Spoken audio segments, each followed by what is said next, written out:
मस्जिद का ध्वंस हुआ तो मैंने नानी से पूछा, नानी अब तो आप बड़े खुश हो गए, अब तो आपके भगवान राम का मंदिर बनेगा।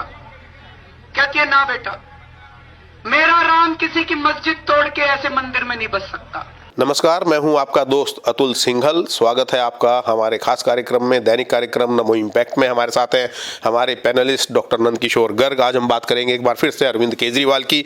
अरविंद केजरीवाल आज अयोध्या में रामलला के दर्शन कर रहे हैं, साथ में भगवंत मान। और यह वही अरविंद केजरीवाल हैं जिन्होंने कुछ समय पहले कहा था कि उनकी नानी मना करती हैं कि ऐसे मंदिर में राम नहीं हो सकते। उन्होंने अपनी नानी की आत्मा को, मुझे लगता है कि दुख पहुंचाया है। जानते हैं डॉक्टर नंदकिशोर गर्ग से। डॉक्टर साहब, आपकी क्या प्रतिक्रिया है?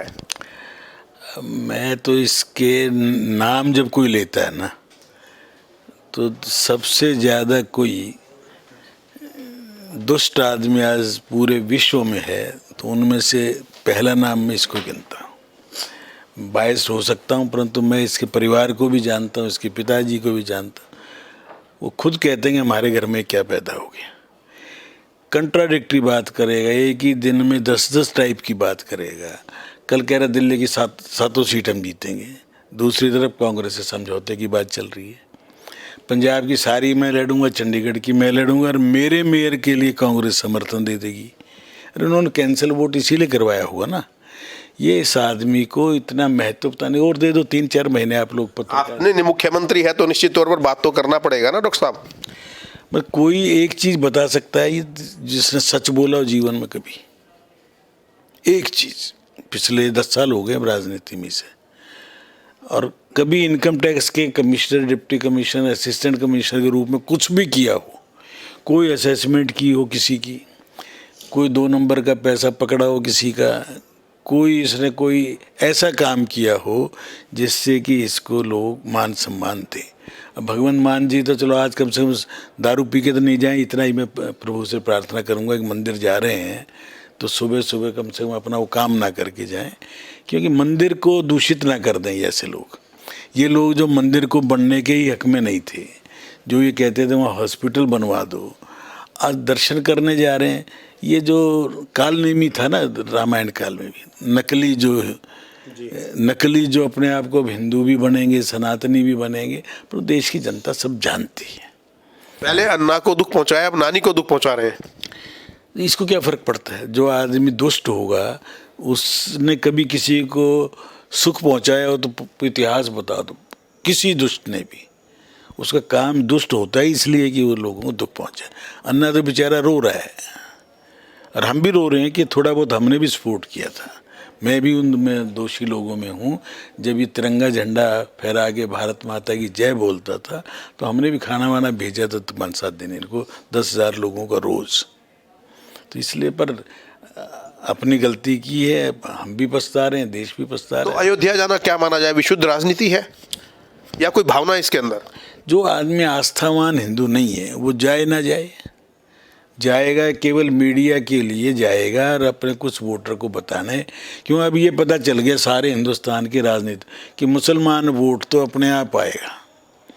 जिस मुसलमान वोट के लिए सब लालायत थे, उन सबको ये पता है कि बीजेपी को या मोदी जी को रोकने के लिए एक बड़ा वर्ग मुसलमानों का भी, वो अपने आप ही उनके विरोधी पे जाएगा, विरोधी जो तगड़ा होगा जिस राज्य में।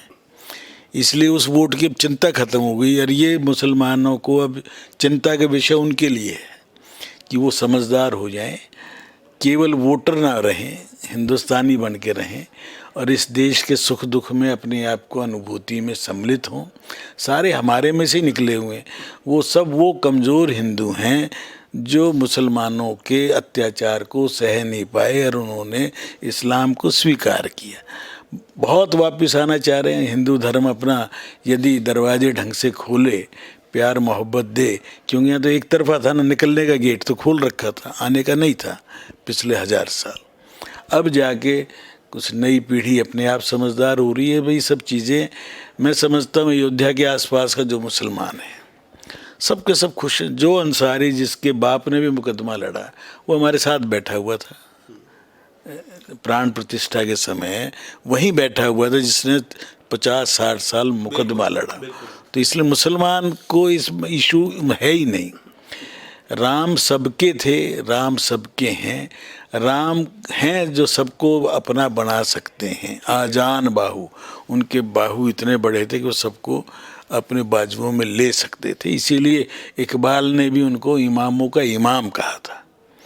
और मक्का जो सबसे बड़ा इनका पवित्र स्थान है, वहाँ के जो आज आने वाले राजा हैं वो मोदी जी से क्यों बना के रखते हैं। आज 12 तारीख होगी ना, परसों सबसे बड़ा मंदिर यूएई का अबू धाबी में जो, इस पे हम परसों ही चर्चा करेंगे। इसलिए आज इस्लाम वर्सेस हिंदू नहीं, हिंदू कोई पूजा पद्धति नहीं है, Hindu is a way of life. इस supreme court justice Lahoti chief justice थे, उन्होंने बड़े क्लियर जजमेंट थे, हिंदू इज़ नॉट ए धर्म, नॉट ए रिलीजन। ये केवल एक इस देश में रहने वाले लोगों को सामूहिक रूप से एक नाम दिया गया है, जीवन जीने की पद्धति है। बहुत बहुत धन्यवाद हमसे बात करने के लिए। कुल मिलाकर डॉक्टर नंदकिशोर गर्ग का ये कहना है कि अरविंद केजरीवाल का जो भी क्रियाकलाप होता है वो विशुद्ध राजनीति, वोटों से जुड़ा मामला होता है। अब वो चाहे रामलला के दर्शन करने ही क्यों ना गए हों, उनकी कोशिश ये है कि किसी प्रकार से हिंदू वोटों में सेंध लगाई जा सके, इससे ज़्यादा कुछ नहीं। नमो इम्पैक्ट में आज इतना ही। नमस्कार।